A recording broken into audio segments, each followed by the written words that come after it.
Capítulo 15. ¿Cómo influye el tiempo de rotación en la magnitud del capital desembolsado? En este capítulo y en el siguiente, el 16, estudiaremos la influencia del tiempo de rotación sobre la valorización del capital. Tomemos el capital mercancías producto de un período de trabajo de 9 semanas, por ejemplo. Si prescindimos por el momento, tanto de la parte del valor del producto que le añade el desgaste promedio del capital fijo como de la plusvalía incorporada a él durante el proceso de producción, vemos que el valor de este producto es igual al valor del capital circulante invertido en su producción, es decir, al valor de los salarios y de las materias primas y auxiliares consumidas en ella. Supongamos que este valor sea igual 900 libras esterlinas, es decir, que se realice una inversión de 100 libras semanales. El período de producción, que aquí coincide con el período de trabajo es, pues, de 9 semanas. Para los efectos de nuestro razonamiento, no interesa saber si se trata de un período de trabajo destinado a crear un producto continuo o de un período continuo de trabajo para fabricar un producto discreto, siempre y cuando que la cantidad de producto discreto lanzado al mercado de una vez cueste 9 semanas de trabajo. Supongamos asimismo que el tiempo de circulación sea de 3 semanas, lo que quiere decir que el tiempo de rotación en conjunto será de 12 semanas. A las 9 semanas, el capital productivo desembolsado se convierte en capital mercancías, que pasa a la órbita de la circulación y permanece en ella 3 semanas más. Por tanto, el nuevo período de producción solo puede comenzar a partir de la 13ª semana, lo cual quiere decir que la producción se paralizaría durante 3 semanas, o sea, durante una cuarta parte del período de rotación en su conjunto. Para nuestro caso, tanto da que tarde, por término medio, todo ese tiempo en venderse la mercancía o que se emplee en hacerla llegar hasta el mercado o en cobrar la mercancía vencida. El resultado será siempre el mismo. La producción se paralizará durante 3 semanas cada 3 meses, o sea, al cabo del año 4 por 3 igual 12 semanas igual 3 meses igual un cuarto del período anual de rotación. Por consiguiente, si la producción ha de ser continua y mantenerse una semana tras otra en la misma escala, habrá que seguir uno de los caminos señalados a continuación. Uno de ellos consiste en reducir la escala de la producción, haciendo que las 900 libras basten para mantener en marcha el trabajo tanto durante el período de trabajo como durante el período de circulación de la primera rotación. De este modo, al comenzar la 10ª semana se inicia un segundo período de trabajo, y por tanto un segundo ciclo de rotación, antes de terminar el primero, pues, como hemos dicho, el ciclo de rotación dura 12 semanas y el período de trabajo 900 libras esterlinas repartidas entre 12 semanas arrojan 75 libras semanales. En primer lugar, es evidente que este acortamiento de la escala del negocio supone un cambio de dimensiones del capital fijo y, por tanto, en general, una inversión de capital más reducida. En segundo lugar, habría que ver si esta reducción es factible, ya que, con arreglo al desarrollo de la producción en las distintas industrias, existe un límite normal mínimo de inversión de capital por debajo del cual una empresa no se halla en condiciones de competir con las demás. Y este límite normal mínimo aumenta constantemente, además, con el desarrollo capitalista de la producción. No es, pues, un límite fijo. Entre el límite normal mínimo existente en cada caso y el límite normal máximo que va creciendo constantemente se dan numerosos grados intermedios, existe una zona media que admite variantes muy diversas de inversión de capital. Por consiguiente, dentro de los límites de esta media puede operarse una reducción cuyo límite es, en cada caso, el mínimo normal. En los casos de entorpecimiento de la producción, de abarrotamiento de los mercados, de encarecimiento de las materias primas, etc., se opera una reducción de la inversión normal de capital circulante, partiendo de una base dada de capital fijo, mediante la reducción del tiempo de trabajo, por ejemplo reduciendo la jornada de trabajo a mediodía. Del mismo modo que, en épocas de prosperidad y siempre sobre una base dada de capital fijo, se observa una extensión anormal del capital circulante, bien mediante la prolongación de la jornada de trabajo, bien mediante la intensificación de este. En empresas que cuentan ya de antemano con estas oscilaciones, se emplean unas veces los recursos apuntados y otras veces se recurre al empleo simultáneo de un número mayor de obreros, combinado con el empleo de una reserva de capital fijo, por ejemplo de locomotoras de reserva en los ferrocarriles, etc. Sin embargo, aquí situamos el problema en las condiciones normales, por cuya razón deben dejarse a un lado estas oscilaciones anómalas. Por tanto, para que la producción no se interrumpa deberá repartirse la inversión del mismo capital circulante en un período mayor de tiempo, entre 12 semanas en vez de 9. Esto quiere decir que en cada fase de tiempo dada funcionará un capital productivo menor. La parte circulante del capital productivo bajará de 100 a 75, o sea en una cuarta parte. La suma total en que se reduce el capital productivo que funciona durante el período de trabajo de 9 semanas será igual 9 por 25 igual 225 libras esterlinas, o sea un cuarto de 900 libras. Pero la relación entre el tiempo de circulación y el período de rotación en su conjunto seguirá siendo igual 3/12 igual un cuarto. De donde se deduce que si se quiere que la producción no se interrumpa durante la fase de circulación del capital productivo convertido en capital mercancías, hay que continuarla simultánea y continuamente una semana tras otra, y si para ello no se dispone de un capital circulante especial, esto solo podrá conseguirse disminuyendo el volumen de producción, reduciendo la parte circulante del capital productivo en funciones. La parte del capital circulante así rescatado para que produzca durante la fase de la circulación guardará con el capital global circulante desembolsado la misma relación que el tiempo de circulación con el ciclo de rotación en su conjunto. Esto solo es aplicable, como queda dicho, a aquellas ramas de producción en que el proceso de trabajo se mantiene una semana tras otra en la misma escala. En que, por tanto, no se plantea, como ocurre en la agricultura, la necesidad de invertir sumas variables de capital en distintos períodos de trabajo.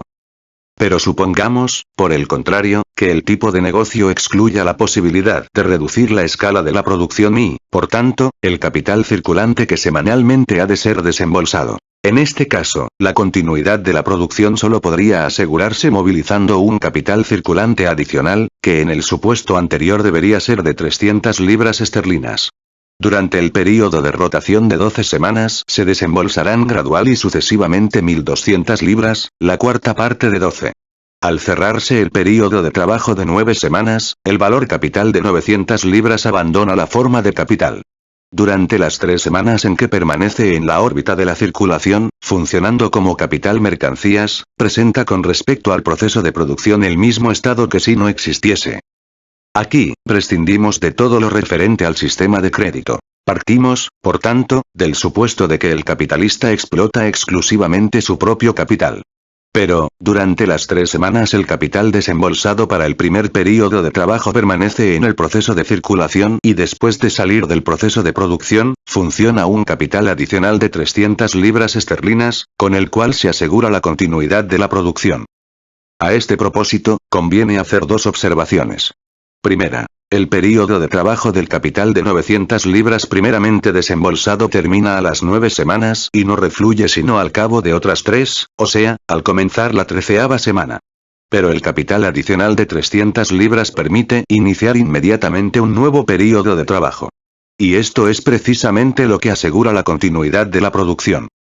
Segunda. Las funciones del capital primitivo de 900 libras y las del nuevo capital adicional de 300 libras, desembolsado al terminar el primer período de trabajo de 9 semanas y con el que se inicia sin interrupción el segundo período de trabajo, al terminar el primero, se distinguen o pueden, al menos, distinguirse con toda claridad dentro del primer período de rotación, mientras que en el segundo se confunden ya las unas con las otras. Representémonos la cosa de un modo plástico. Primer período de rotación de 12 semanas. Primer período de trabajo de 9 semanas. La rotación del capital desembolsado en este período cierra su ciclo al comenzar la 13ª semana. Durante las 3 semanas siguientes, funciona ya el capital adicional de 300 libras, con que se abre el segundo período de trabajo de 9 semanas. Segundo período de rotación. Al empezar la 13ª semana, se han recuperado 900 libras, con las que puede iniciarse ya un nuevo ciclo de rotación. Sin embargo, el segundo período de trabajo se ha abierto ya en la 10ª semana, con las 300 libras adicionales. Al comenzar la 13ª semana se lleva ya realizada, gracias a ese capital adicional, la tercera parte del período de trabajo, con la que se habrán convertido en producto 300 libras del capital productivo. En las 6 semanas que faltan para terminar el segundo período de trabajo solo podrán emplearse en el proceso de producción 2/3 partes del capital recuperado de 900 libras, o sean, 600 libras. Quedarán, pues, disponibles 300 libras de las 900 iniciales para destinarlas a la misma finalidad a que se aplicó en el primer período de trabajo, el capital adicional de 300 libras. Al final de la 6ª semana del segundo período de rotación se habrá consumado el segundo período de trabajo. El capital de 900 libras invertido en él refluirá a las 3 semanas, o sea, al final de la 9ª semana del segundo período trimestral de rotación. Al cabo de 3 semanas de circulación refluirá el capital recuperado de 300 libras. De este modo, el tercer período de trabajo de un capital de 900 libras se iniciará al comenzar la 7ª semana del segundo ciclo de rotación, o sea, al comenzar la 19ª semana del año. Tercer período de rotación. Al final de la 9ª semana del segundo ciclo de rotación, se produce un nuevo reflujo de 900 libras esterlinas. Pero el tercer período de trabajo se ha iniciado ya en la 7ª semana del período de rotación anterior, y ya van transcurridas 6 semanas. Solo durará, pues, 3 semanas. Por consiguiente, de las 900 libras ya recuperadas solo entrarán en el proceso de producción 300. El cuarto período de trabajo ocupará las 9 semanas restantes de este ciclo de rotación, con lo cual al comenzar la 37ª semana del año se iniciarán simultáneamente el cuarto ciclo de rotación y el quinto período de trabajo. Para simplificar los cálculos, partiremos de las siguientes bases. Período de trabajo, 5 semanas. Tiempo de circulación, 5 semanas. Por consiguiente, ciclo de rotación en su conjunto, 10 semanas. Año de 50 semanas e inversión de capital por semana, 100 libras esterlinas.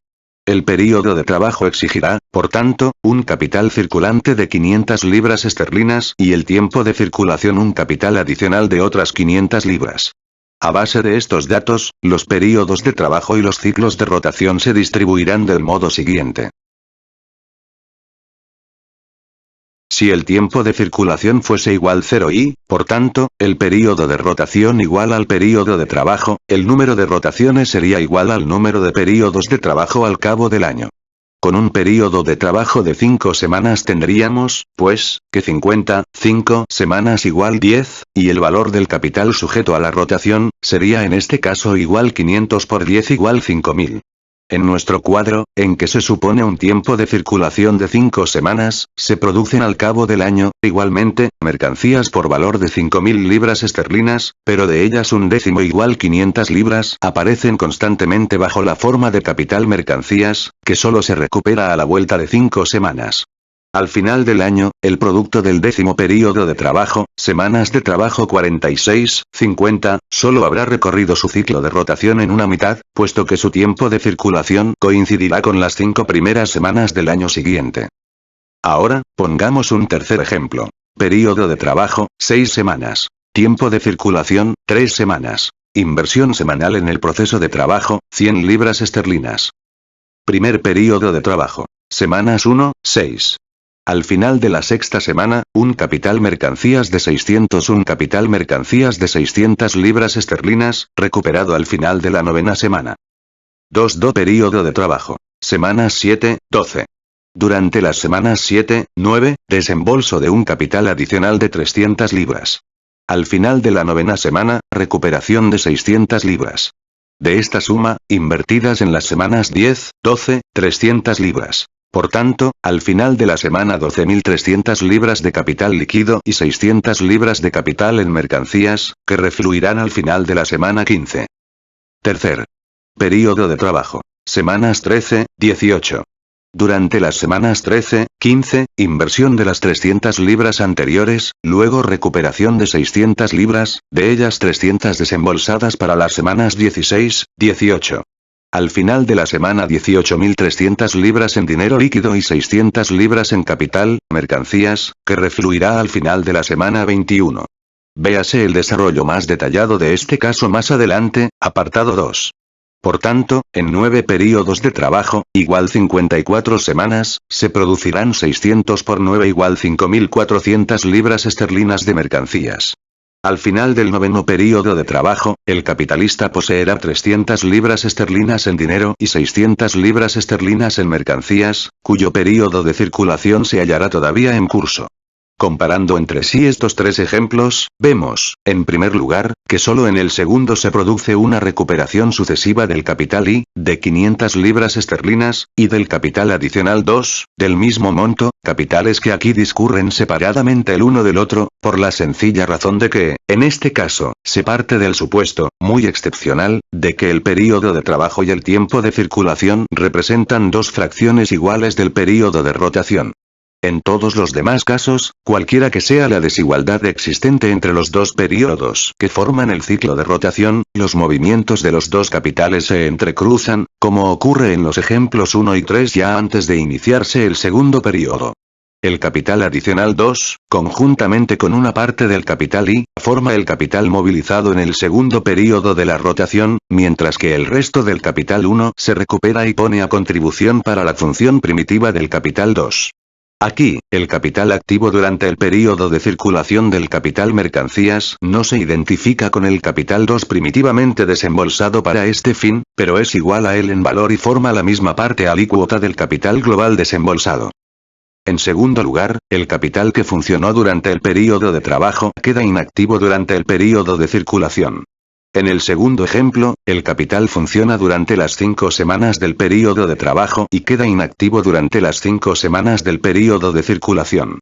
Por tanto, el capital 1 se halla ocioso, en este ejemplo, 6 meses al año.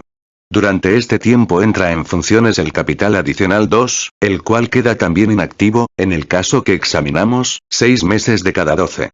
Pero el capital adicional necesario para asegurar la continuidad de la producción durante el período circulatorio no depende del volumen global o de la suma de los períodos de circulación al cabo de un año, sino pura y simplemente de la relación existente entre el período de circulación y el ciclo de rotación. Partiendo, naturalmente, del supuesto de que todas las rotaciones se desarrollen bajo condiciones idénticas. Por eso en el ejemplo 2 es necesario movilizar un capital adicional de 500 libras esterlinas y no de 2.500. La explicación de esto es, sencillamente, que el capital adicional entra en la rotación exactamente lo mismo que el capital primitivo desembolsado, supliendo su volumen lo mismo que este por el número de sus rotaciones. En tercer lugar, el hecho de que el período de producción se prolongue más que el período de trabajo no altera en lo más mínimo las circunstancias aquí examinadas. Es cierto que esto hará que se prolonguen los períodos de rotación en su conjunto, pero no por ello será necesario movilizar un capital adicional para el proceso de trabajo. La única finalidad del capital adicional es la de llenar las lagunas abiertas en el proceso de trabajo por el tiempo de circulación. Tiende, pues, simplemente, a poner a la producción a salvo de las perturbaciones que el tiempo de circulación crea. Las que surgen de las propias condiciones de la producción han de colmarse mediante otros recursos, que no vamos a examinar aquí. Pero hay industrias en que solo se trabaja de vez en cuando, por encargo, y en las que, por tanto, pueden sobrevenir interrupciones entre los distintos períodos de trabajo. En estas industrias, desaparece en la proporción correspondiente la necesidad de un capital adicional. También en la mayoría de los casos de trabajo por temporadas existe, por las condiciones mismas del trabajo, un cierto límite en cuanto al tiempo del reflujo de capital. El mismo trabajo no puede repetirse al año siguiente con el mismo capital, si entre tanto el período de circulación de este capital no ha transcurrido. Puede también ocurrir, por el contrario, que el período de circulación sea más corto que el intervalo entre un período de producción y el siguiente.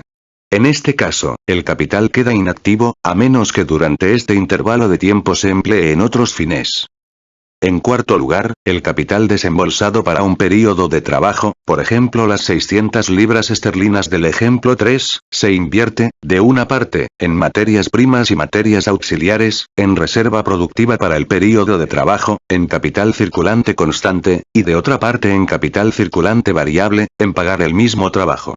Puede ocurrir que la parte invertida en capital circulante constante no se halle disponible bajo la forma de reserva productiva para el mismo período de tiempo, que no se disponga, por ejemplo, de materia prima suficiente para todo el período de trabajo, que el carbón, supongamos, deba adquirirse cada 2 semanas. Sin embargo, puesto que, por el momento, dejamos a un lado el crédito, esta parte del capital, aunque no exista disponible en forma de reserva productiva, deberá existir disponible en forma de dinero, para convertirse en reserva productiva a medida que vaya siendo necesario. Esta circunstancia no altera en lo más mínimo la magnitud del valor capital circulante constante desembolsado para las 6 semanas. Por el contrario, prescindiendo de la reserva de dinero para gastos imprevistos, del verdadero fondo de reserva destinado a afrontar las perturbaciones que puedan presentarse, los salarios se hacen efectivos en períodos más cortos, generalmente por semanas. Por tanto, caso de que el capitalista no obligue al obrero a hacerle anticipos más largos de trabajo, deberá existir en forma de dinero el capital necesario para el pago de los salarios. Por eso, al recuperarse el capital habrá de retenerse una parte de él en forma de dinero, con destino al pago de salarios, convirtiéndose la parte restante en reserva productiva. El capital adicional se divide exactamente lo mismo que el primitivo. Pero lo que lo distingue del capital 1 es el hecho de que, prescindiendo de las condiciones del crédito, para que se halle disponible con vistas a su propio período de trabajo, tiene que estar desembolsado ya durante todo el tiempo del período de trabajo del capital 1, a pesar de no incorporarse a él. Durante este tiempo puede convertirse ya, parcialmente al menos, en capital circulante constante, desembolsado para todo el período de rotación. Hasta qué punto revista esta forma o se mantenga bajo la forma de capital dinero adicional, hasta el momento en que deba sufrir aquella transformación, dependerá en parte de las condiciones especiales de producción de determinadas ramas industriales, y en parte de las circunstancias locales, de las oscilaciones de precios de las materias primas, etc. Si nos fijamos en el capital global de la sociedad, veremos que una parte más o menos considerable de este capital adicional deberá mantenerse siempre durante largo tiempo bajo la forma de capital dinero. En cambio, la parte del capital 2 destinada a invertirse en salarios se irá transformando gradualmente en fuerza de trabajo, a medida que los períodos de trabajo cortos vayan transcurriendo y se vaya pagando a los obreros. Por tanto, esta parte del capital 2 deberá existir en forma de capital dinero durante todo el período de trabajo, hasta que, al convertirse en fuerza de trabajo, sea absorbida por la función del capital productivo. Por consiguiente, la incorporación del capital adicional necesario para convertir el tiempo de circulación del capital 1 en tiempo de producción no solo aumenta la magnitud del capital desembolsado y la duración del tiempo con vistas al cual se desembolsa necesariamente el capital global, sino que además aumenta específicamente la parte del capital desembolsado que existe como reserva dinero y que adopta, por tanto, la forma de capital dinero y de capital dinero potencial. Esto ocurre también, tanto en lo que se refiere al desembolso en forma de reserva productiva como al que se hace en forma de reserva dinero, cuando la división del capital, impuesta por el tiempo de circulación, en dos partes. El capital destinado al primer período de trabajo y el capital suplementario para el período de circulación, no se consigue aumentando el capital desembolsado, sino reduciendo la escala de la producción. En proporción a la escala de la producción, más bien aumenta, en estos casos, el incremento del capital plasmado en forma de dinero. Lo que se consigue con esta división del capital en un capital primitivamente productivo y otro adicional es la sucesión ininterrumpida de los períodos de trabajo, el funcionamiento constante como capital productivo de una parte igual del capital desembolsado. Fijémonos en el ejemplo 2. El capital que funciona constantemente en el proceso de producción es de 500 libras esterlinas. Como el período de trabajo igual 5 semanas, este capital funciona 10 veces en 50 semanas, o sea, durante lo que suponemos como un año. El producto ascenderá también, por tanto, prescindiendo de la plusvalía, a 10 por 500 igual 5.000 libras esterlinas. Desde el punto de vista del capital que funciona directa e ininterrumpidamente en el proceso de producción, o sea, un valor capital de 500 libras esterlinas, parece, pues, como si el período de circulación quedase eliminado por completo. El período de rotación coincide aquí con el período de trabajo, pues se supone que el período de circulación igual 0. En cambio, si el capital de 500 libras esterlinas se viese entorpecido periódicamente en su actividad productiva por el tiempo de circulación de 5 semanas, de tal modo que solo volviese a ser capaz de producir al terminar todo el período de rotación de 10 semanas, tendríamos en las 50 semanas del año 5 rotaciones de 10 semanas cada una. Encuadrados en ellas, 5 períodos de producción de 5 semanas, o sea, en conjunto, 25 semanas de producción, con un producto total de 5 por 500 igual 2.500 libras esterlinas. Y 5 períodos de circulación de 5 semanas, lo que haría un tiempo total de circulación de otras 25 semanas.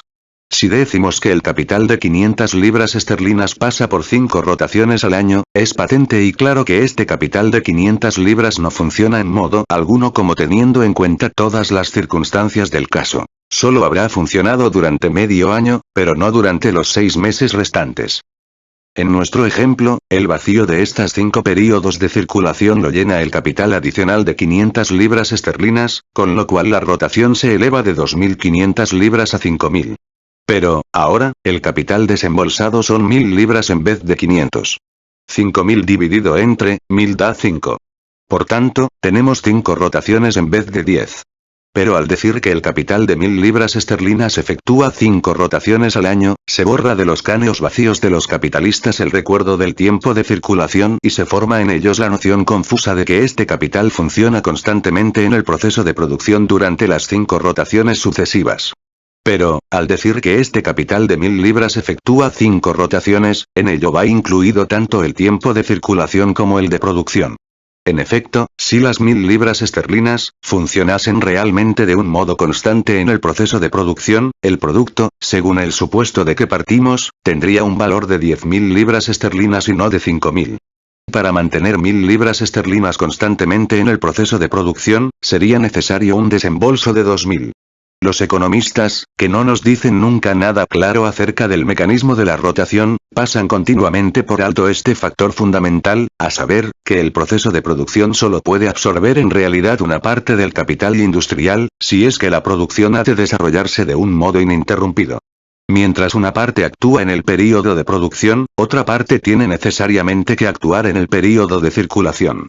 O, dicho en otros términos, una parte del capital solo puede funcionar como capital productivo a condición de que otra parte sea sustraída a la producción en sentido estricto, bajo forma de capital mercancías o capital dinero.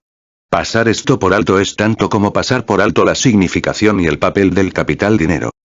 Nos toca investigar ahora qué diferencias se presentan en cuanto a la rotación según que las dos partes integrantes del período de rotación, el período de trabajo y el período de circulación, sean iguales o que el período de trabajo sea mayor o menor que el período de circulación, y cómo influye esto en la vinculación del capital bajo la forma de capital dinero.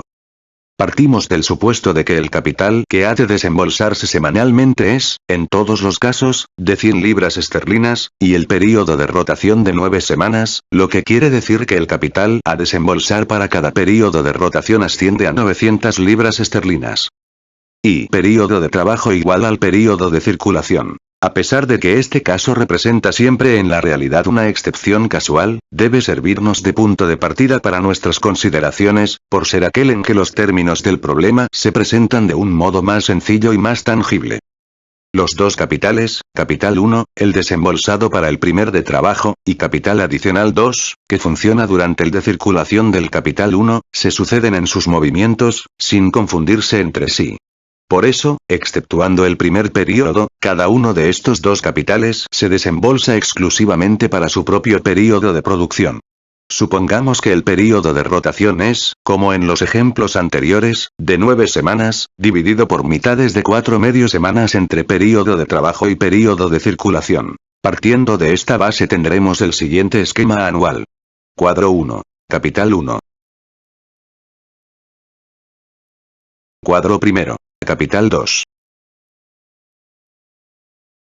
En el transcurso de las 51 semanas que aquí considerarnos como un año, el capital 1 recorre 6 períodos de trabajo, produciendo por tanto, mercancías por valor de 6 por 450 igual 2.700 libras esterlinas. El capital 2, en cambio, en 5 períodos de trabajo completos, solo produce por valor de 5 por 450 igual 2.250 libras esterlinas. Además, el capital 2 produce, en la última semana y media del año, mediados de la semana 50 a fines de la 51, por valor de otras 150 libras. Producto total, en las 51 semanas, 5.100 libras esterlinas. Por consiguiente, con respecto a la producción directa de plusvalía, que solo se produce durante el período de trabajo, el capital global de 900 libras esterlinas efectuará 5/2 rotaciones, 5/2 por 900 igual 5.100 libras esterlinas. Pero, si tenemos en cuenta la rotación real y efectiva, veremos que el capital 1 efectúa 5/2 rotaciones, ya que al terminar la semana 51 tiene que recorrer aún 3 semanas de su sexto período de rotación. 5/2 por 450 igual 2.550 libras esterlinas. Y el capital 2, 5/1/6 rotaciones, puesto que solo ha recorrido un medio semanas de su sexto período de rotación, por lo cual 7 medio semanas de este período caen ya dentro del año siguiente. 5/1/6 por 450 igual 2.325 libras esterlinas. Rotación real de conjunto 4.875 libras esterlinas. Fijémonos en el capital 1 y el capital 2 como en dos capitales completamente independientes el uno del otro. Sus movimientos son absolutamente independientes. Si se complementan el uno al otro es, pura y simplemente, porque sus períodos de trabajo y circulación se suceden directamente entre sí. Pueden ser considerados como dos capitales completamente distintos, pertenecientes a distintos capitalistas. El capital 1 ha recorrido 5 períodos de rotación completos y 2/3 partes del sexto. Al final del año, presenta la forma de capital mercancías, al que le faltan todavía 3 semanas para su normal realización. Durante este tiempo, no puede entrar en el proceso de producción. Funciona simplemente como capital mercancías. Circula. Solo ha recorrido 2/3 de su último período de rotación, solo ha recuperado en 2/3, solo 2/3 de su valor total han efectuado una rotación completa. Décimos. 450 libras esterlinas efectúan su rotación en 9 semanas, lo que equivale a 300 libras en 6 semanas. Este modo de expresarse omite las relaciones orgánicas existentes entre las dos partes integrantes específicamente distintas del período de rotación. El sentido exacto de la afirmación de que el capital de 450 libras esterlinas desembolsado ha efectuado 5/2 rotaciones solo puede ser que ha efectuado 5 rotaciones completas y de la sexta solamente 2/3. En cambio, la afirmación de que el capital recuperado igual 5/2 veces el capital desembolsado, o sea, en el caso anterior, igual 5/2 por 450 libras esterlinas igual 2550 libras, encierra la aseveración exacta de que si este capital de 450 libras no se completase con otro de 450 libras, una parte de él tendría necesariamente que encontrarse en el proceso de producción y otra parte en el proceso de circulación.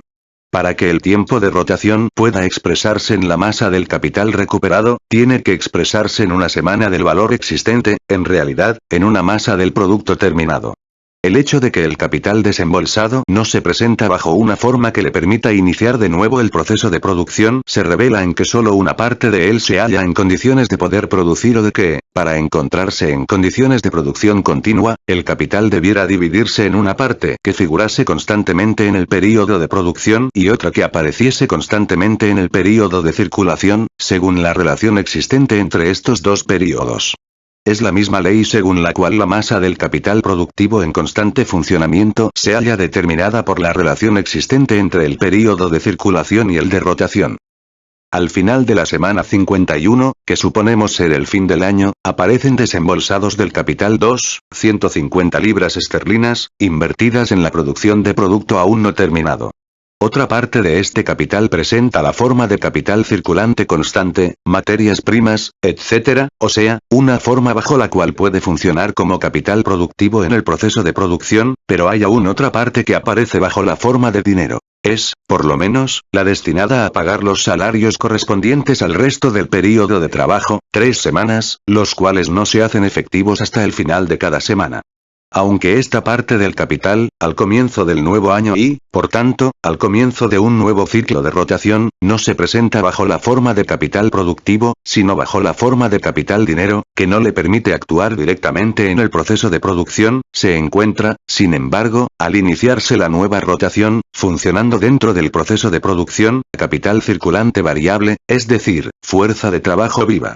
Este fenómeno se explica por el hecho de que, aunque la fuerza de trabajo se compre y se utilice al comenzar el período de trabajo, digamos por semanas, solo se paga al final de cada semana. El dinero actúa aquí como medio de pago. Por eso figura, de una parte, como dinero en manos del capitalista, mientras que, de otra parte, la fuerza de trabajo, la mercancía en que se invierte, funciona ya en el proceso de producción, lo cual quiere decir que el mismo valor capital aparece aquí por partida doble. Si nos fijamos exclusivamente en los períodos de trabajo, vemos que el capital 1 produce 6 por 450 igual 2700 libras esterlinas. Capital 2 produce 5 medio por 450 igual 2400 libras esterlinas. En total, 5 medio por 900 igual 5100 libras esterlinas. Por tanto, el capital total de 900 libras desembolsado ha funcionado como capital productivo 5/2 veces en un año. Para los efectos de la producción de plusvalía es indiferente el modo como se distribuya el capital entre el período de producción y el de distribución, siempre que sea por partes iguales. Tanto da que haya 450 libras esterlinas constantemente en el primero y 450 en el segundo, o que las 900 libras esterlinas permanezcan 4 medio semanas en uno y 4 medio semanas en otro. En cambio, si nos fijamos en los períodos de rotación, el resultado será este. Capital 1. 5, 2/3 por 450 igual 2550 libras esterlinas. Capital 2. 5, 1/6 por 450 igual 2325 libras esterlinas. En total. 5, 5, 12 por 900 igual 4875 libras esterlinas recuperadas. En efecto, el volumen del capital global es igual a la suma de las cantidades recuperadas de 1 y 2, divididas entre la suma de ambos capitales. Hay que observar que aunque los capitales 1 y 2 fuesen independientes entre sí, solo representarían partes distintas e independientes del capital social desembolsado en la misma rama de producción. Por tanto, si el capital social dentro de esta rama de producción solo se hallase formado por los capitales 1 y 2, regiría para la rotación del capital social en esta rama el mismo cálculo que aquí establecemos para las dos partes 1 y 2 del mismo capital privado. Cada una de las partes del capital global de la sociedad invertida en una rama especial de producción puede calcularse así. En último resultado, el número de rotaciones del capital global de la sociedad es igual a la suma del capital que gira en las distintas ramas de producción, dividida entre la suma del capital desembolsado en todas ellas. Asimismo debe tenerse en cuenta que, del mismo modo que aquí los capitales 1 y 2, invertidos en la misma industria privada, tienen, en rigor, distintos años de rotación, ya que el ciclo de rotación del capital 2 se inicia 4 medio semanas después que el del capital 1 y el año industrial del capital 1 termina por tanto, 4 medio 2 semanas antes que el del capital 2, los distintos capitales privados invertidos en la misma rama de producción inician sus negocios en momentos completamente distintos y terminan, por tanto, su rotación anual en épocas distintas del año. Pero el mismo cálculo medio que establecemos más arriba para los capitales 1 y 2 sirve para reducir aquí los años de rotación de las distintas partes independientes del capital social a un único año de rotación. 2. Período de trabajo mayor que el período de circulación. Aquí, los períodos de trabajo y circulación de los capitales 1 y 2 se confunden, en vez de sucederse el uno al otro. Al mismo tiempo se rescata y queda libre una parte del capital, cosa que no ocurre en el caso anterior. Pero esto no altera para nada el hecho de que, lo mismo en este caso que en el anterior. Primero, el número de los períodos de trabajo del capital global desembolsado es igual a la suma del valor del producto anual de ambas partes del capital invertido, dividida entre el capital desembolsado en su conjunto, y segundo, el número de rotaciones del capital global es igual a la suma de las dos cantidades recuperadas, dividida entre la suma de los dos capitales desembolsados. También aquí debemos considerar ambas partes del capital como si describiesen movimientos de rotación completamente independientes el uno del otro. Cuadro 2. Capital 1. 600 libras esterlinas. Cuadro 2. Capital adicional 2. 300 libras esterlinas. Volvemos a partir, pues, del supuesto de que todas las semanas se invierten 100 libras esterlinas en el proceso de trabajo. El período de trabajo dura 6 semanas y exige, por tanto, 600 libras esterlinas de cada vez como el desembolso, capital 1. El período de circulación es de 3 semanas. Por consiguiente, el período de rotación abarca, como en el caso anterior, 9 semanas. Suponemos que durante el período de circulación de 3 semanas del capital 1 entra en juego un capital 2, de 300 libras esterlinas. Considerando ambos capitales como independientes el uno del otro, tendremos el siguiente esquema de la rotación anual. El proceso de producción se desarrolla sin interrupción sobre la misma escala durante el año entero.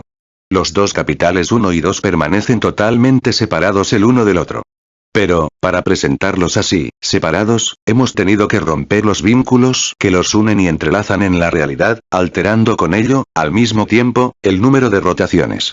Por tanto, según el cuadro anterior tendremos las siguientes rotaciones. Capital 1. 5, 2/3 por 600 igual 3.400 libras esterlinas. Capital 2. 5 por 300 igual 1.500 libras esterlinas. En total 5, 4, 9 por 900 igual 4.900 libras esterlinas. Pero esto no concuerda, pues, como veremos, los verdaderos períodos de producción y circulación no coinciden de un modo absoluto con los del esquema anterior, en el que interesaba principalmente hacer que los dos capitales 1 y 2 apareciesen como independientes el uno del otro.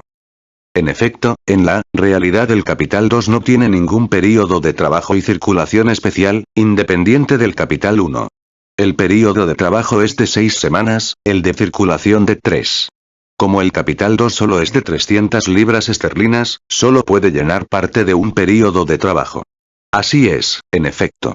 Al final de la sexta semana entra en circulación un valor en productos de 600 libras esterlinas, que refluye en dinero al final de la novena semana. Con ello, entra en funciones, al comenzar la semana 7, el capital 2, que cubre las necesidades del siguiente período de trabajo, durante las semanas 7, 9. Ahora bien, según la hipótesis de que partimos, al final de la semana 9 solo se ha recorrido la mitad del proceso de trabajo. Por tanto, al comenzar la semana 10 volverá a entrar en actividad el capital 1 de 600 libras esterlinas recién recuperado, cubriendo con 300 libras los gastos necesarios para las semanas 10, 12. Con ello, se liquidará el segundo período de trabajo. El valor en productos de 600 libras esterlinas que se halla en circulación refluirá al final de la semana 15. Al mismo tiempo, quedarán libres 300 libras esterlinas, importe del primitivo capital 2, que podrán funcionar en la primera mitad del siguiente período de trabajo, es decir, en las semanas 13, 15. Transcurrido este período, volverán a refluir las 600 libras. De ellas, 300 alcanzarán hasta el final del período de trabajo y las 300 libras restantes quedarán disponibles para el período siguiente. La cosa se desarrollará, pues, del modo siguiente. Primer período de rotación. Semanas 1, 9. Primer período de trabajo. Semanas 1, 6. Capital 1600 libras esterlinas, en funciones. Primer período de circulación. Semanas 7, 9. Al final de la novena semana refluyen 600 libras esterlinas. Segundo período de rotación. Semanas 7, 15. Segundo período de trabajo. Semanas 7, 12. Primera mitad. Semanas 7, 9. Capital 2, 300 libras esterlinas, en funciones. Al final de la novena semana refluyen 600 libras esterlinas en dinero, capital 1. Segunda mitad. Semanas 10, 12. 300 libras esterlinas del capital 1, en funciones. Las 300 libras esterlinas restantes del capital 1 quedan disponibles. Segundo período de circulación. Semanas 13, 15. Al final de la semana 15 refluyen 600 libras esterlinas en dinero, la mitad del capital 1 y la mitad del capital 2. Tercer período de rotación. Semanas 13, 21. Tercer período de trabajo. Semanas 13, 18. Primera mitad. Semanas 13, 15. Entran en funciones las 300 libras disponibles. Al final de la 15ª semana, refluyen en dinero 600 libras esterlinas. Segunda mitad. Semanas 16, 18. De las 600 libras esterlinas recuperadas, funcionan 300. Las 300 restantes vuelven a quedar disponibles. Tercer período de circulación. Semanas 19, 21, al final de las cuales vuelven a refluir en dinero 600 libras, en las que aparecen fundidos ahora, indistintamente, el capital 1 y el capital 2. Por este procedimiento se obtienen 8 ciclos completos de rotación de un capital de 600 libras esterlinas, 1. Semanas 1, 9. 2. Semanas 7, 15. 3. Semanas 13, 21. 4. Semanas 19, 27. 5. Semanas 25, 33. 6. Semanas 31, 39. 7. Semanas 37, 45. 8. Semanas 43, 51, hasta llegar al final de la semana 51. Pero como las semanas 49, 51, corresponden al octavo período de rotación, durante ellas deberán entrar en funciones las 300 libras del capital disponible y mantener en marcha la producción. De este modo, la rotación se presenta al final del año, así. 600 libras esterlinas han efectuado 8 rotaciones completas, con un total de 4.800 libras esterlinas. A esto hay que añadir el producto de las últimas 3 semanas, 49, 51, que solo representan la tercera parte de un ciclo de rotación de 9 semanas y que, por tanto, solo añaden a la suma total de rotación la tercera parte de su importe, o sean, 100 libras esterlinas. Por consiguiente, aunque el producto anual de 51 semanas sea igual 5.100 libras esterlinas, el capital recuperado por la rotación será solamente 4.800 más 100 igual 4.900 libras esterlinas. Esto quiere decir que el capital de 900 libras desembolsado se habrá recuperado por rotación de 5, 4, 9 veces, es decir, un poco más que en el caso 1.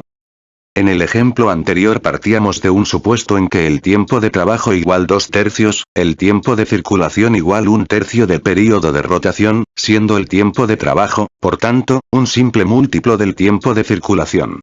Se trata ahora de saber si la disponibilidad del capital que aquí se observaba se da también aunque no ocurra eso. Supongamos que el período de trabajo igual 5 semanas, el tiempo de circulación igual 4 semanas, el desembolso de capital por semana, 100 libras esterlinas. Primer período de rotación. Semanas 1, 9. Primer período de trabajo. Semanas 1, 5. Capital primero igual 500 libras esterlinas, en funciones. Primer período de circulación. Semanas 6, 9. Al final de la 9ª semana, refluyen 500 libras esterlinas en dinero. Segundo período de rotación. Semanas 6, 14. Segundo período de trabajo. Semanas 6, 10. Primera parte. Semanas 6, 9. Capital 2 igual 400 libras esterlinas, en funciones. Al final de la 9ª semana, refluye en dinero el capital 1 igual 500 libras esterlinas. Segunda parte. Semana 10. De las 500 libras esterlinas recuperadas, funcionan 100. Las 400 restantes quedan disponibles para el período de trabajo siguiente. Segundo período de circulación. Semanas 11, 14. Al final de la 14ª semana, refluyen 500 libras esterlinas en dinero. Hasta el final de la semana 14, semanas 11, 14, funcionan las 400 libras esterlinas que quedaron disponibles más arriba. 100 libras esterlinas de las 500 que luego refluyen completan el capital necesario para el tercer período de trabajo, semanas 11, 15, con lo cual vuelven a quedar disponibles para el cuarto período de trabajo otras 400 libras. Y este mismo fenómeno se repite en todos los períodos de trabajo. Cada uno de ellos se encuentra, al comenzar, con 400 libras esterlinas, suficientes para las 4 primeras semanas. Al final de la cuarta semana, refluyen en dinero 500 libras esterlinas, de las cuales solo 100 son necesarias para la última semana. Las 400 restantes quedan disponibles para el siguiente período de trabajo. Supongamos ahora que haya un período de trabajo de 7 semanas, con un capital I de 700 libras esterlinas, un tiempo de circulación de 2 semanas y un capital 2 de 200 libras. En estas condiciones, el primer período de rotación durará las semanas 1, 9. El primer período de trabajo abarcará las semanas 1, 7, con un desembolso de 700 libras esterlinas, y el primer período de circulación las semanas 8, 9. Al final de la 9ª semana, refluirán las 700 libras esterlinas en dinero. El segundo período de rotación abarcará las semanas 8, 16, de las cuales las semanas 8, 14 formarán el segundo período de trabajo. Los recursos necesarios para las semanas 8 y 9 se suplirán con el capital 2. Al final de la 9ª semana refluirán las 700 libras anteriores. De ellas se consumirán, hasta el final del período de trabajo, semanas 10, 14, 500 libras esterlinas. Quedarán 200 disponibles para el período de trabajo siguiente, el segundo período de circulación durará 2 semanas, la 15ª y la 16ª. Al final de la semana 16, refluirán 700 libras. A partir de ahora, se repetirá el mismo fenómeno en cada período de trabajo. El capital necesario para las 2 primeras semanas se cubre con las 200 libras esterlinas que quedan disponibles al final del período de trabajo precedente. Al final de la segunda semana, refluyen 700 libras. Pero el período de trabajo solo cuenta ya 5 semanas, por cuya razón solo puede exigir 500 libras esterlinas. Siempre quedarán, pues, 200 libras disponibles para el período de trabajo siguiente. Llegamos, por tanto, a la conclusión de que en este caso, en que el período de trabajo, según el supuesto de que se parte, es mayor que el período de circulación, queda siempre disponible al final de cada período de trabajo un capital dinero del mismo volumen que el capital 2 desembolsado para el período de circulación. En nuestros tres ejemplos, el capital 2 era, en el primero igual 300 libras esterlinas, en el segundo igual 400 y en el tercero igual 200. Consiguientemente, el capital disponible al final de cada período de trabajo era de 300, 400 y 200 libras esterlinas respectivamente. 3. Período de trabajo menor que el período de circulación. Volvemos a partir, ante todo, del supuesto de un período de rotación de 9 semanas. De ellas corresponden al período de trabajo 3 semanas, para el que se dispone del capital 1 igual 300 libras esterlinas. Supongamos que el período de circulación sea de 6 semanas. Para estas 6 semanas hace falta contar con un capital adicional de 600 libras esterlinas, el cual puede ser dividido, a su vez, en dos capitales de 300 libras cada uno, destinados a 2 períodos de trabajo. Tendremos así 3 capitales de 300 libras esterlinas. 300 libras se hallarán invertidas constantemente en la producción, mientras las 600 libras restantes se encuentran circulando, véase el cuadro 3 en esta página. Tenemos ante nosotros el paralelo exacto del caso 1, aunque con la diferencia de que aquí se suceden unos a otros 3 capitales, en vez de 2. Los capitales no se confunden ni entrecruzan. Cada uno de ellos puede seguirse por separado hasta el final del año. Por tanto, no se produce, como no se producía tampoco en el caso 1, una disponibilidad del capital al final de un período de trabajo. El capital 1 se invierte en su totalidad al final de la tercera semana, refluye por entero al final de la semana 9 y vuelve a entrar en funciones al comenzar la semana 10. Y lo mismo ocurre con los capitales 2 y 3. La sucesión periódica y completa de unos capitales por otros excluye toda disponibilidad. Cuadro 3. Capital 1. Cuadro 3. Capital 2. Cuadro 3. Capital 3. La rotación en su conjunto se ajusta al siguiente esquema. Capital 1. 300 libras esterlinas por 5, 2 tercios igual 1700 libras esterlinas. Capital 2. 300 por 5, 1 tercio igual 1600. Capital 3. 300 por 5 igual 1500. En total 900 por 5, 1 tercio igual 4800. Pongamos ahora un ejemplo en que el período de circulación no represente un múltiplo exacto del período de trabajo. Por ejemplo, en que el período de trabajo sea de 4 semanas y el período de circulación de 5. Las sumas de capital correspondientes serían, por tanto, capital 1 igual 400 libras esterlinas, capital 2 igual 400 libras, capital 3 igual 100 libras. Daremos solamente el cuadro de las 3 primeras rotaciones. Cuadro 4. Capital 1. Cuadro 4. Capital 2. Cuadro 4. Capital 3. Aquí, los capitales se entrecruzan, puesto que el período de trabajo del capital 3, que no es un período de trabajo independiente, ya que este capital solo alcanza para una semana, coincide con la primera semana de trabajo del capital 1. En cambio, encontramos al final del período de trabajo, tanto del capital 1 como del 2, una suma disponible de 100 libras esterlinas igual al capital 3. En efecto, si el capital 3 cubre la primera semana del segundo período de trabajo y de todos los períodos de trabajo siguientes del capital 1 y al final de esta primera semana refluye todo el capital 1, 400 libras, solo quedará para el primer resto del período de trabajo del capital 1 un plazo de 3 semanas, con su correspondiente inversión de capital de 300 libras. Las 100 libras que de este modo quedan disponibles bastarán para cubrir la primera semana del período de trabajo inmediatamente siguiente del capital 2. Al final de esta semana, refluirá todo el capital 2, 400 libras. Pero como el período de trabajo iniciado solo puede absorber ya 300 libras, al final de él volvemos a encontrarnos con 100 libras disponibles. Y así sucesivamente. Por tanto, allí donde el período de circulación no es un simple múltiplo del período de trabajo, queda una parte del capital disponible al final de este, igual a la parte de capital que ha de cubrir el remanente del período de circulación sobre el período de trabajo o sobre un múltiplo de períodos de trabajo. En todos los casos investigados se parte del supuesto de que tanto el período de trabajo como el período de circulación se mantienen invariables a lo largo de todo el año, en la industria de que se trate. Este supuesto era necesario, si se quería averiguar la influencia del tiempo de circulación sobre la rotación y el desembolso de capital. El hecho de que en la realidad ese supuesto no se presente de modo incondicional, y a veces no se presente de manera alguna, no altera para nada los términos del problema. En todo este apartado, nos hemos limitado a examinar las rotaciones del capital circulante, no las del capital fijo. Por la sencilla razón de que el problema que estudiamos no guarda la menor relación con esta segunda clase de capital.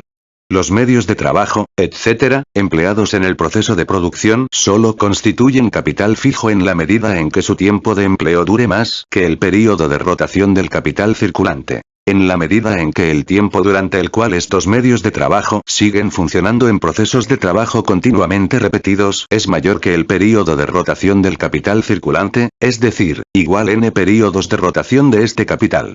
Sea mayor o menor el tiempo de conjunto formado por estos n períodos de rotación del capital circulante, la parte del capital productivo desembolsada para todo este tiempo en forma de capital fijo no vuelve a desembolsarse dentro del mismo tiempo. Sigue funcionando bajo su antigua forma útil. No hay más diferencia sino que, según la diversa duración de los distintos períodos de trabajo de cada período de rotación del capital circulante, el capital fijo transfiere una parte mayor o menor de su valor originario al producto de este período de trabajo, y según lo que dura el tiempo de circulación de cada período de rotación, esta parte de valor del capital fijo transferida al producto refluye más rápida o más lentamente en forma de dinero. El carácter del problema que estudiamos en este apartado, la rotación de la parte circulante del capital productivo, se desprende por sí mismo del carácter de esta parte del capital. El capital circulante empleado en un período de trabajo no puede emplearse en un nuevo período de trabajo antes de que se haya cerrado su ciclo de rotación, antes de que se haya convertido en capital mercancías, este en capital dinero y el capital dinero, a su vez, en capital productivo. Por consiguiente, para que el primer período de trabajo pueda ir seguido inmediatamente de un segundo período de trabajo, es necesario desembolsar nuevo capital e invertirlo en los elementos circulantes del capital productivo, y además en cantidad suficiente para llenar la laguna producida por el período de circulación del capital circulante desembolsado con destino al primer período de trabajo. De aquí la influencia de la duración del período de trabajo del capital circulante sobre la escala de explotación del proceso de trabajo y sobre la división del capital desembolsado, o bien, en su caso, sobre el desembolso de nuevas cantidades de capital. Y esto era precisamente lo que nos proponíamos investigar en el presente apartado. 4. Resultados. De la anterior investigación se desprenden las siguientes conclusiones. A. Las diferentes partes en que debe dividirse el capital, para que una de ellas pueda figurar constantemente en el período de trabajo, mientras otras funcionan en el período de circulación, se desprenden como otros tantos capitales privados distintos e independientes, en dos casos. 1. Cuando el período de trabajo es igual al período de circulación, es decir, cuando el ciclo de rotación se divide en dos segmentos iguales. 2. Cuando, siendo el período de circulación mayor que el período de trabajo, representa al mismo tiempo un múltiplo de este, de tal modo que cada período de circulación igual n períodos de trabajo, siempre y cuando que n represente una cifra completa. En estos casos, no queda disponible ninguna parte del capital sucesivamente desembolsado. B. En cambio, en todos aquellos casos en que 1. El período de circulación es mayor que el período de trabajo, pero sin representar un simple múltiplo de este, o en que 2. El período de trabajo es mayor que el de circulación, queda siempre disponible al final de cada período de trabajo, a partir de la segunda rotación, de un modo constante y periódico, una parte del capital circulante global. Capital disponible que es igual a la parte del capital global desembolsado para el período de circulación, en los casos en que la duración de este excede de la del período de trabajo, e igual a la parte de capital que tiene que cubrir el remanente del período de circulación sobre el de trabajo, cuando el primero tiene una duración superior a la del segundo. C. De lo dicho se desprende que, en cuanto a la parte circulante del capital global de la sociedad, la disponibilidad de capital representa la regla y la sucesión de las partes de capital periódicamente incorporadas al proceso de producción la excepción. En efecto, la igualdad entre el período de trabajo y el de circulación o entre este y un simple múltiplo del período de trabajo, o sea, la proporcionalidad regular entre las dos partes integrantes del ciclo de rotación, no guarda la menor relación con la naturaleza misma de la cosa, por cuya razón solo puede darse, de un modo general, en casos excepcionales. Por tanto, durante el ciclo anual de rotación aparecerá siempre en forma de capital disponible una parte muy considerable del capital circulante de la sociedad recuperado varias veces en el transcurso del año. Asimismo es evidente que, suponiendo que las demás circunstancias no varíen, la magnitud de este capital que queda disponible aumenta al aumentar el volumen del proceso de trabajo o la escala de la producción y, por tanto, al desarrollarse la producción capitalista.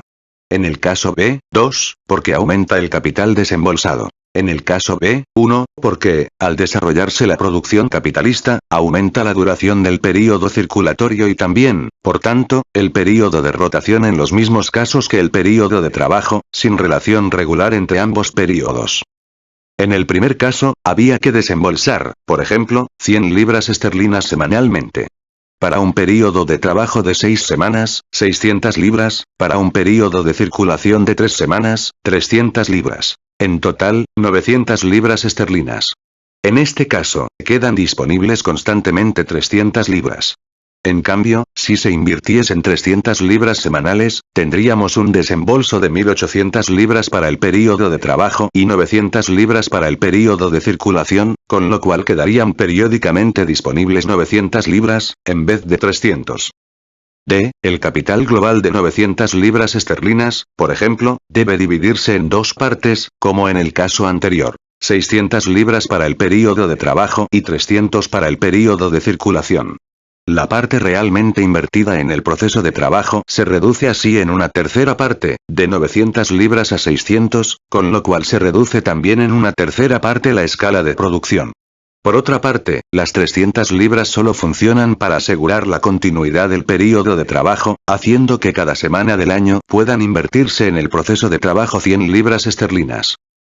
Desde un punto de vista abstracto, tanto da que funcionen 600 libras esterlinas durante 6 por 8 igual 48 semanas, producto igual 4.800 libras esterlinas, o que todo el capital de 900 libras se invierta en el proceso de trabajo durante 6 semanas, quedando luego inactivo durante el proceso de circulación de 3 semanas. En este caso, funcionaría, durante las 48 semanas, 5, 1/3 por 6 igual 32 semanas, producto igual 5, 1/3 por 900 igual 4.800 libras esterlinas, y quedaría inactivo durante 16. Pero, prescindiendo del mayor deterioro del capital fijo durante las 16 semanas de inactividad y del encarecimiento del trabajo, que deberá abonarse durante el año entero, a pesar de no emplearse más que durante una parte de él, es evidente que semejante interrupción periódica del proceso de producción no se armoniza con la marcha de la moderna gran industria. La continuidad constituye de por sí una sola fuerza productiva del trabajo. Si nos fijamos un poco de cerca en el capital disponible, que es en realidad un capital en suspenso, vemos que una parte considerable de él tiene que revestir siempre, necesariamente, la forma de capital dinero. Sigamos con nuestro ejemplo. Período de trabajo, 6 semanas. Período de circulación, 3 semanas. Inversión semanal, 100 libras esterlinas. Al llegar a la mitad del segundo período de trabajo, al final de la 9ª semana, refluyen 600 libras esterlinas, de las cuales solo habrá que invertir, durante el resto del período de trabajo, 300. Por tanto, al final del segundo período de trabajo quedarán disponibles 300 libras. ¿En qué estado se encuentran estas 300 libras? Supongamos que 1/3 haya de invertirse en salarios y 2/3 en materias primas y materiales auxiliares. Esto quiere decir que de las 600 libras recuperadas 200 aparecerán bajo la forma de dinero destinado a salarios y 400 en forma de reserva productiva, de elementos del capital productivo circulante constante. Pero, como para la segunda parte del período de trabajo 2 basta con la mitad de esta reserva productiva, la otra mitad permanecerá durante 3 semanas bajo la forma de reserva productiva remanente, es decir, sobrante de un período de trabajo. Sin embargo, el capitalista sabe que de esta parte, igual 400 libras esterlinas, del capital recuperado solo necesita, para el período de trabajo en curso, la mitad, igual 200 libras.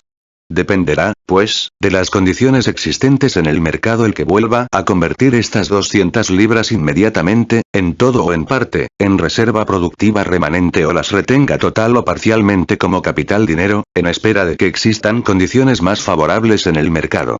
Por otra parte, se comprende de suyo que la parte de aquella suma invertida en salarios igual 200 libras esterlinas, debe conservarse necesariamente en dinero. El capitalista no puede guardar en el almacén la fuerza de trabajo, como hace con las materias primas, después de comprarla. Tiene que incorporarla inmediatamente al proceso de producción, y la paga al final de cada semana. Por tanto, del capital de 300 libras que queda disponible, estas 100 libras tienen que revestir necesariamente la forma de capital dinero disponible, es decir, de capital dinero no necesario para el proceso de trabajo. El capital que queda disponible en forma de capital dinero tiene que ser, consiguientemente igual, por lo menos, a la parte del capital variable, o sea, a la parte del capital invertida en salarios. A lo sumo, podrá abarcar todo el capital que queda disponible. En la práctica, oscila constantemente entre este máximum y aquel mínimum. El capital dinero que queda así disponible, por el simple mecanismo del movimiento de rotación, al lado del capital dinero necesario por el reflujo sucesivo del capital fijo y del que se necesita en todo proceso de trabajo como capital variable, está llamado a desempeñar un importante papel, tan pronto como se desarrolla el sistema de crédito, a convertirse, al mismo tiempo, en una de las bases de este. Supongamos, partiendo de nuestro ejemplo, que el tiempo de circulación se reduzca de 3 semanas a 2. Y que esto no sea normal, sino consecuencia, digamos, de una época próspera en los negocios, del acortamiento de los plazos de pago, etc. El capital de 600 libras esterlinas invertido durante el período de trabajo refluye una semana antes de lo necesario y queda, por tanto, disponible durante esta semana. Además, quedan disponibles al llegar a la mitad del período de trabajo, lo mismo que antes, 300 libras esterlinas, parte de aquellas 600. Aunque ahora por 4 semanas en vez de 3. Por consiguiente, aparecerán en el mercado del dinero durante una semana 600 libras esterlinas, y 300 durante 4 semanas en vez de 3.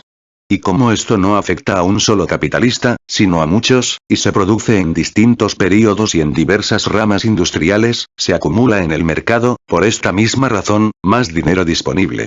Si este estado de cosas se mantiene durante algún tiempo, la producción se extenderá, allí donde ello sea posible. Los capitalistas que trabajen con capital prestado ejercerán menos demanda sobre el mercado del dinero, lo que aliviará este mercado lo mismo que un aumento de la oferta. Finalmente, puede también ocurrir que las sumas que el mecanismo deje sobrantes sean lanzadas definitivamente al mercado del dinero.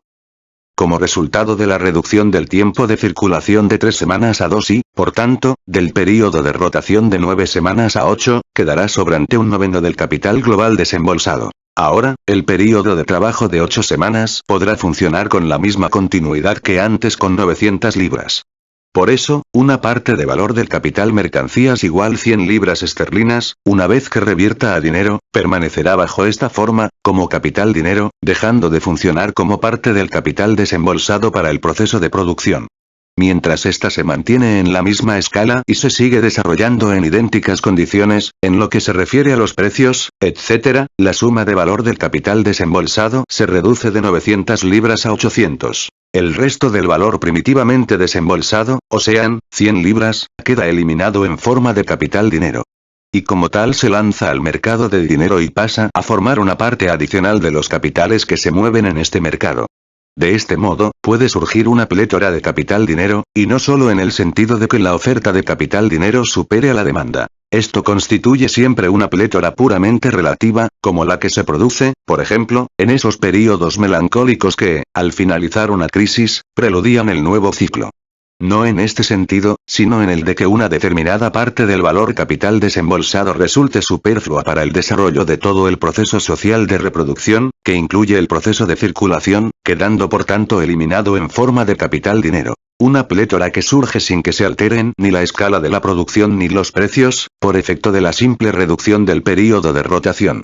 Sin que en ello influya ni en lo más mínimo la masa, mayor o menor, del dinero que se halla en circulación. Supongamos ahora, a la inversa, que el período de circulación se alargue, por ejemplo, de 3 semanas a 5. En este caso, el reflujo del capital desembolsado se producía, ya en la siguiente rotación, 2 semanas más tarde. La última parte del proceso de producción de este período de trabajo no puede llevarse adelante por el mismo mecanismo de la rotación del capital desembolsado. Si este estado de cosas durase algún tiempo, podría producirse, al contrario que en el caso anterior, un fenómeno de contracción del proceso de producción, del volumen con el cual se desarrolla. Para mantener el proceso en la misma escala, habría que aumentar en 2,9 igual 200 libras esterlinas el capital desembolsado durante todo el tiempo que se mantuviese esta prolongación del período de circulación. Y este capital adicional solo puede salir de un sitio, del mercado de dinero. Si la prolongación del período de circulación afecta a una o varias ramas industriales importantes, podrá ejercer de este modo una presión sobre el mercado de dinero, a menos que este efecto se contrarreste con otro efecto contrario. Y en este caso lo mismo que en el anterior, es manifiesto y palpable que la presión, como antes la plétora, no guarda la menor relación ni con una modificación en cuanto a los precios de las mercancías, ni con una alteración en cuanto a la masa de los medios de circulación existentes. La preparación de este capítulo para la imprenta ha tropezado con grandes dificultades. Aunque Marx pisaba terreno firme como algebraico, estaba poco familiarizado con el cálculo comercial. Nos ha legado un gordo legajo de cuadernos, en los que va desmenuzando a la luz de muchos ejemplos todos los tipos del cálculo mercantil. Pero el conocimiento teórico de las distintas clases de cálculo es una cosa, y otra el hábito en los métodos prácticos diarios de cálculo del comerciante. Por eso en sus datos sobre la rotación del capital nos encontramos con no pocos embrollos, en los que al lado de cosas inacabadas se echan de ver también ciertos errores y contradicciones. En los cuadros reproducidos más arriba, me he limitado a recoger los datos más simples y aritméticamente exactos. Y lo he hecho guiándome, principalmente, por la razón siguiente. Los resultados inseguros de estos trabajosos cálculos llevaron a Marx a atribuir una importancia desmesurada a un factor que realmente, al menos, así lo considero yo, presenta poco interés. Me refiero a lo que él llama la disponibilidad del capital dinero. Los verdaderos términos del problema, arrancado de las premisas interiormente establecidas, son los siguientes. Cualquiera que sea la proporción de magnitud entre el período de trabajo y el tiempo de circulación, es decir, entre el capital 1 y el capital 2, al terminar la primera rotación retorna al capitalista, bajo forma de dinero en intervalos regulares de la duración del período de trabajo, el capital necesario para aquel período de trabajo, o sea, una suma igual al capital 1. Si el período de trabajo es igual 5 semanas, el tiempo de circulación igual 4 semanas y el capital 1 igual 500 libras esterlinas, refluirá siempre una suma de dinero de 500 libras. Al final de la semana 9, de la 14, de la 19, de la 24, de la 29, y así sucesivamente. Si período de trabajo es igual 6 semanas, el tiempo de circulación 3 semanas y el capital 1 igual 600 libras esterlinas, refluirán cada vez 400 libras. Al final de la semana 9 de la 15, de la 2L, de la 27, de la 33, etc. Finalmente, si el período de trabajo es 4 semanas, el tiempo de circulación igual 5 semanas y el capital 1 igual 400 libras esterlinas, el capital recuperado será de 400 libras cada vez. Al final de la semana 9, de la 13, de la 17, de la 21, de la 25, etc. No interesa para nada saber, pues no establece ninguna diferencia, si de este dinero recuperado queda algo remanente, y en su caso cuánto, para el período de trabajo en curso. Se parte del supuesto de que la producción se desarrolla ininterrumpidamente sobre la escala anterior, y para que esto pueda conseguirse tiene que existir, es decir, refluir, el dinero necesario, quede o no disponible. Y si la producción se interrumpe, cesa también la disponibilidad. En otros términos, se produce siempre, indudablemente, una disponibilidad de dinero y, por tanto, la formación de un capital latente, puramente potencial, en forma de dinero. Pero este fenómeno se da bajo cualesquiera circunstancias, no solo en las condiciones especiales detalladas en el texto. Y se da en una escala mayor que la que Marx supone aquí.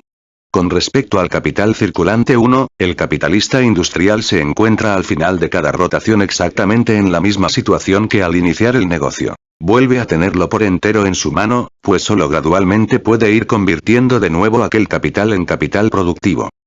Lo importante, en el texto de Marx, es la demostración de que, de un lado, una parte considerable del capital industrial debe existir siempre en forma de dinero, mientras que, de otro lado, debe revestir transitoriamente esta forma una parte todavía más considerable de aquel capital.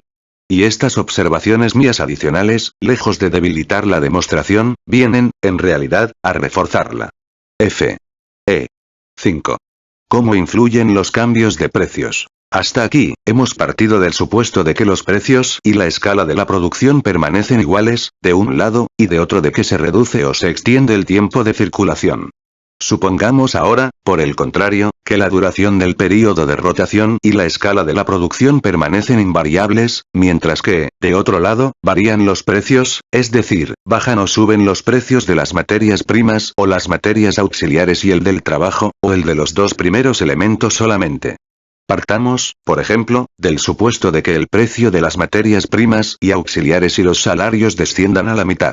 En este caso, solo haría falta desembolsar, en nuestro ejemplo, 50 libras esterlinas semanales en vez de 100, o sean, 450 libras en las 9 semanas, en vez de 900.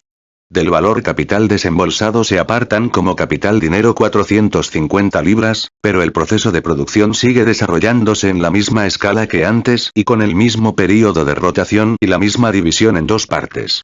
Sigue siendo la misma también la masa anual de productos, pero su valor queda reducido a la mitad. Y este cambio, que va también acompañado por una modificación en la oferta y la demanda de capital dinero, no se debe a una mayor rapidez de la circulación ni a un cambio operado en la masa del dinero circulante. Por el contrario, el descenso a la mitad de valor o de precio de los elementos que forman el capital productivo surtiría primeramente el efecto de que se desembolsase para una industria desarrollada en la misma escala que antes un valor capital reducido en la mitad, con lo cual la industria X solo lanzaría al mercado la mitad del dinero que lanzaba antes, ya que empieza desembolsándolo, como es lógico, en forma de dinero, es decir, de capital dinero. De este modo la masa de dinero lanzada a la circulación disminuiría, por haber descendido los precios de los elementos de producción. Tal sería el primer efecto.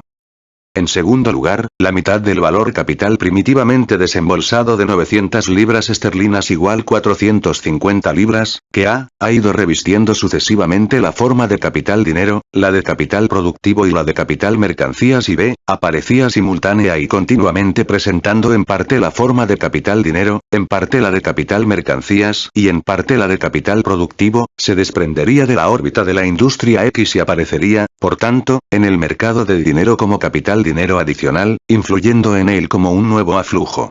Estas 450 libras esterlinas disponibles actúan como capital dinero, no porque sean dinero superfluo para la explotación de la industria X, sino porque son parte integrante del valor capital originario, por cuya razón siguen actuando como capital y no se destinan a invertirse como simple medio de circulación. La forma más inmediata de hacer que funcionen como capital es lanzarlas al mercado de dinero como capital dinero. De este modo, podría, prescindiendo del capital fijo, doblarse la escala de la producción. Con el mismo capital desembolsado de 900 libras esterlinas, podría explotarse un proceso de producción de doble volumen. Si, por otra parte, subiesen un 50% los precios de los elementos circulantes del capital productivo, harían falta en vez de 100 libras esterlinas semanales, 150 y, por tanto, en vez de 900 libras, 1350. Se necesitarían, por consiguiente, 450 libras esterlinas de capital adicional para mantener la industria en la misma escala, lo cual ejercería una presión proporcional sobre el mercado de dinero, presión que sería mayor o menor según el estado en que éste se encontrase. Si existiese demanda para todo el capital disponible en él, esto provocaría una concurrencia redoblada en torno al capital disponible. Si se hallase inactiva una parte de él, la pondría proporcionalmente en acción. Pero puede también ocurrir, y es la tercera hipótesis, que, partiendo de una escala dada de producción y permaneciendo invariables el ritmo de rotación y los precios de los elementos del capital productivo circulante, suba o baje el precio de los productos de la industria X. Si baja el precio de las mercancías producidas por esta industria, el precio de su capital mercancías descenderá de 600 libras esterlinas, que arrojaba hasta ahora en la circulación, a 500 libras, por ejemplo. Esto quiere decir que dejará de refluir del proceso de circulación la sexta parte del valor del capital desembolsado, aquí, se prescinde de la plusvalía encerrada en el capital mercancías. Esta sexta parte se pierde en el proceso de circulación. Pero, como el valor o el precio de los elementos de producción sigue siendo el mismo, nos encontramos con que el reflujo actual de 500 libras esterlinas solo basta para cubrir 5/6 del capital de 600 libras constantemente retenido en el proceso de producción. Por consiguiente, para mantener la producción en la misma escala de antes, habría que invertir 100 libras esterlinas de capital dinero adicional. Por el contrario, si los productos de la industria X subiesen de precio, el precio del capital, mercancías subiría de 600 libras esterlinas a 700, supongamos. Una séptima parte de su precio igual 100 libras, no saldría del proceso de producción, no se desembolsaría en él, sino que brotaría del proceso de circulación. Y, como para reponer los elementos productivos solo hacen falta 600 libras, quedarían 100 disponibles.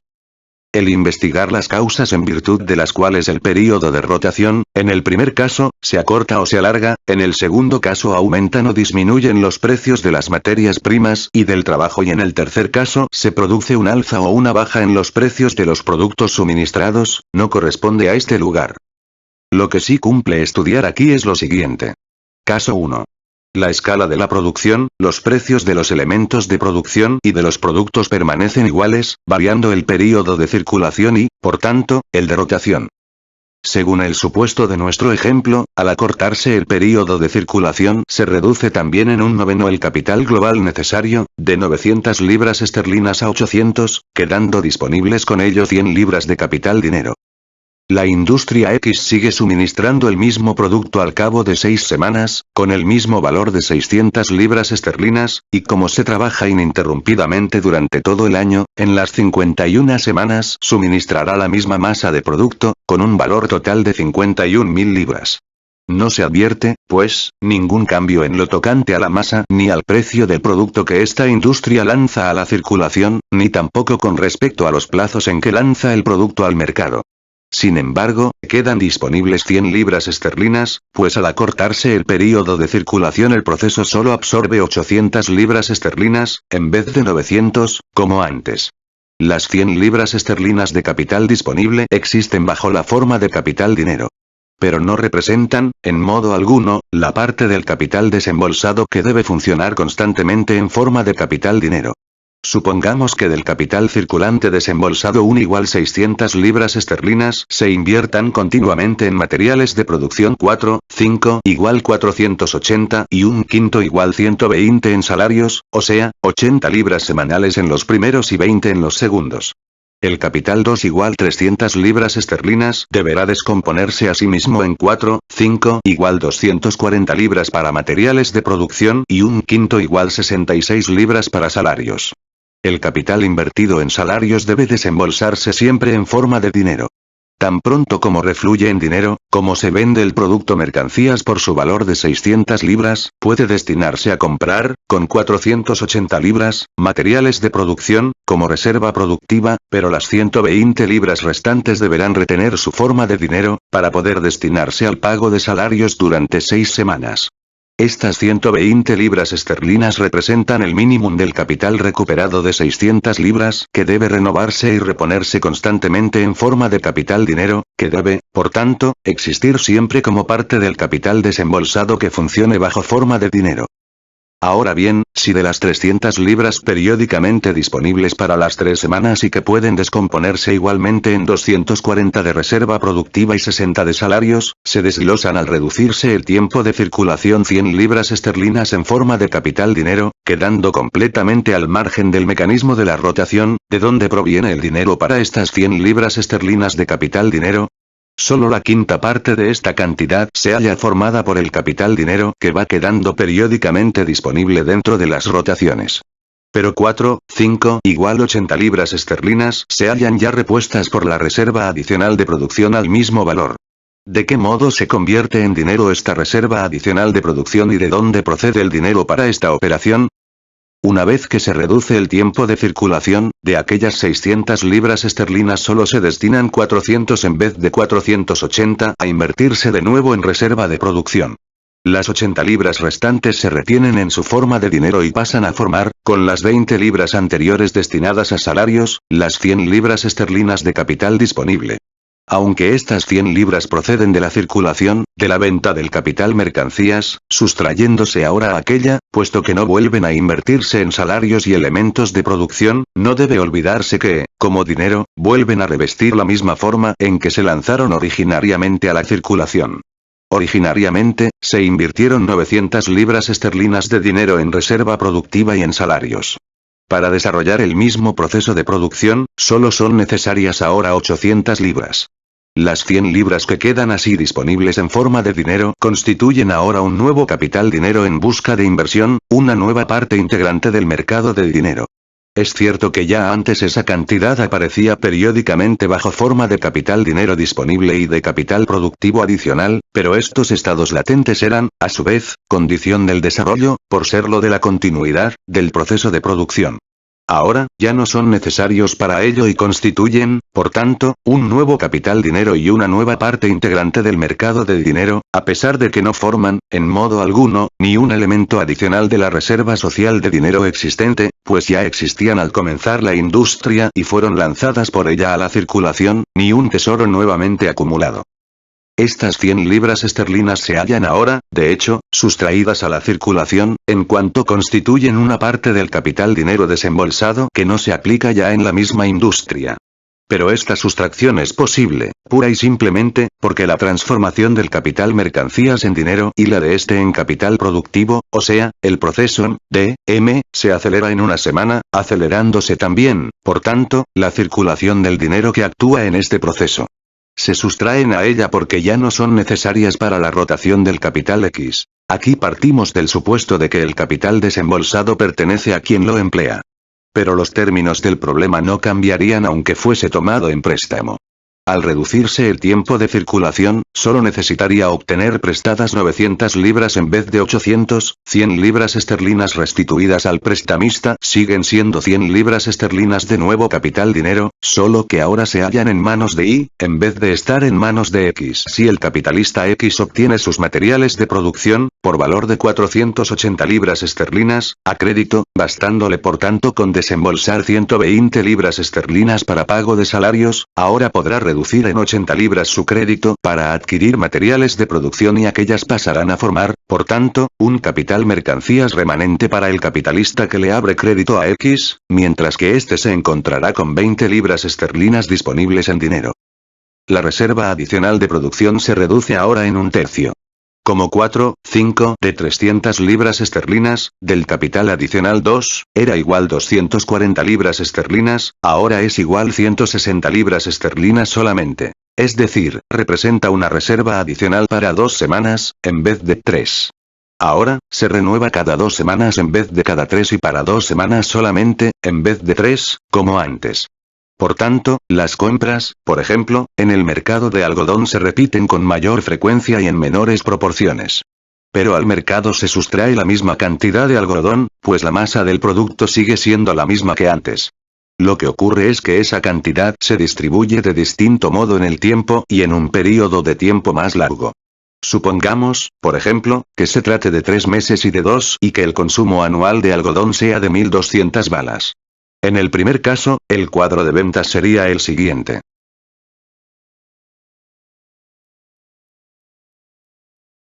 En el segundo caso, el cuadro variaría del modo siguiente.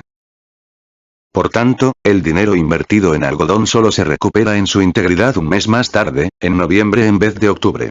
Por consiguiente, si al reducirse el tiempo de circulación y con él la rotación, se elimina un noveno del capital desembolsado igual 100 libras esterlinas en forma de capital dinero y estas 100 libras se hallan formadas por 20 de capital dinero periódicamente superfluo para el pago de salarios y 80 que existen para una semana como reserva periódicamente excedente de producción, la reducción de la reserva productiva remanente que, con respecto a estas 80 libras, supone esto para el fabricante, corresponde al aumento de la reserva de mercancías por parte del almacenista de algodón. El algodón permanece almacenado en poder de este como mercancía el mismo tiempo que deja de hallarse situado en el almacén del fabricante, como reserva de producción.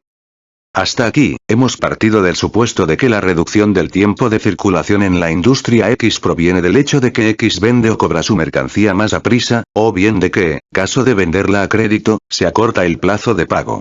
La reducción se deriva, pues, del hecho de acortarse el plazo de venta de la mercancía, el plazo de transformación del capital mercancías en capital dinero, de la primera fase del proceso de circulación.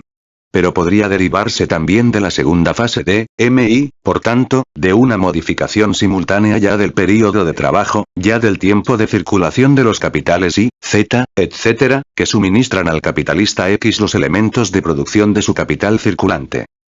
Así, por ejemplo, si con los medios de transporte antiguos el algodón, el carbón, etc., tardan 3 semanas en llegar a su fuente de producción, o de sus depósitos hasta el centro de producción del capitalista X, es indudable que el mínimo de la reserva de producción de X hasta la llegada de nuevas reservas, deberá durar por lo menos 3 semanas. Mientras se hallen en camino, el algodón y el carbón no pueden ser útiles como medios de producción. Durante ese tiempo son, simplemente, objeto de trabajo de la industria, del transporte y del capital invertido en ella, y para el productor de carbón y el vendedor de algodón capital, mercancías en estado de circulación. Supongamos que, al mejorarse los transportes, se reduzca la duración del viaje a 2 semanas. Esto permitirá reducir en la misma proporción, de 3 semanas a 2, la reserva de producción necesaria. De este modo, quedará disponible el capital adicional de 80 libras esterlinas desembolsado con este fin, y también el capital adicional de 20 libras para salarios, ya que el capital de 600 libras refluirá ahora una semana antes. Por otra parte, si se reduce por ejemplo el período de trabajo del capital que suministra las materias primas, de lo cual se adujeron ejemplos en los capítulos anteriores, y por tanto la posibilidad de renovar estas materias primas, puede disminuir también la reserva productiva y reducirse el plazo de un período de renovación al siguiente. Por el contrario, si el tiempo de circulación, y por tanto el período de rotación, se alarga, se hará necesario proceder al desembolso de capital adicional. Del bolsillo del propio capitalista, suponiendo que lo posea. Pero este capital se hallará invertido en una forma cualquiera, como parte del mercado de dinero. Para que sea disponible, deberá desprenderse de su forma antigua, por ejemplo, vendiendo acciones o retirando depósitos, con lo cual se ejercerá también una acción indirecta sobre el mercado de dinero. O bien deberá asumir aquella forma. En cuanto a la parte del capital adicional necesario para el pago de salarios, en condiciones normales deberá desembolsarse siempre como capital dinero, para lo cual el capitalista X ejercerá también su parte de presión directa sobre el mercado de dinero. Con respecto a la parte que ha de invertirse en materiales de producción, esto solo es indispensable cuando el capitalista tenga que pagarlos al contado. Si puede obtenerlos a crédito, esto no ejercerá ninguna influencia directa sobre el mercado de dinero, ya que entonces el capital adicional se desembolsará directamente como reserva de producción y no como capital dinero en primera instancia. Cuando el que le abra crédito lance de nuevo directamente al mercado de dinero la letra aceptada por X, la haga descontar por un banco etc., esto influirá sobre el mercado de dinero directamente, de segunda mano. En cambio, si utiliza esta letra, por ejemplo, para saldar una deuda de vencimiento posterior, este capital desembolsado adicionalmente no influirá de un modo directo ni indirecto en el mercado de dinero. Caso 2. Cambian los precios de los materiales de producción, mientras todas las demás circunstancias permanecen invariables. Partíamos del supuesto de que el capital global de 900 libras esterlinas se dividía así. 4, 5 igual 720 libras esterlinas para materiales de producción y un quinto igual 180 libras para pago de salarios. Si los materiales de producción se reducen a la mitad, solo exigirán para un período de trabajo de 6 semanas una inversión de 240 libras en vez de 480 y, como capital adicional 120 libras en vez de 240. Con ello, el capital Y quedará reducido, por tanto, de 600 libras esterlinas a 240 más 120 igual 360 libras, y el capital 2 de 300 libras a 120 más 60 igual 180. El capital global descenderá, por consiguiente, de 900 libras esterlinas a 360 más 180 igual 540. Quedarán disponibles, por tanto, 360 libras. Este capital dinero, ahora disponible e inactivo y que, por consiguiente, busca inversión en el mercado de dinero, no es sino un fragmento del antiguo capital de 900 libras esterlinas invertido como capital dinero, que queda eliminado como sobrante al descender el precio de los elementos de producción en que periódicamente revierte, suponiendo que la industria no se amplíe, sino que se mantenga en la antigua escala de producción. Si esta baja de precio no obedeciese a circunstancias fortuitas, especialmente a una cosecha abundante, a una mayor oferta, etc., sino a un aumento de la productividad en la rama que suministra las materias primas, este capital dinero representaría un incremento absoluto del mercado del dinero y, en general, del capital disponible en forma de capital dinero, puesto que dejaría de ser una parte integrante del capital ya invertido. Caso 3. Varían los precios del producto mismo en el mercado. Cuando el precio baja, se pierde una parte del capital, que debe, por tanto, reponerse mediante un nuevo desembolso de capital dinero. Puede ocurrir que esta pérdida del vendedor se traduzca en una ganancia para el comprador. Directamente, cuando el producto solo baje de precio por la coyuntura fortuita del mercado, para volver a recobrar luego su precio normal.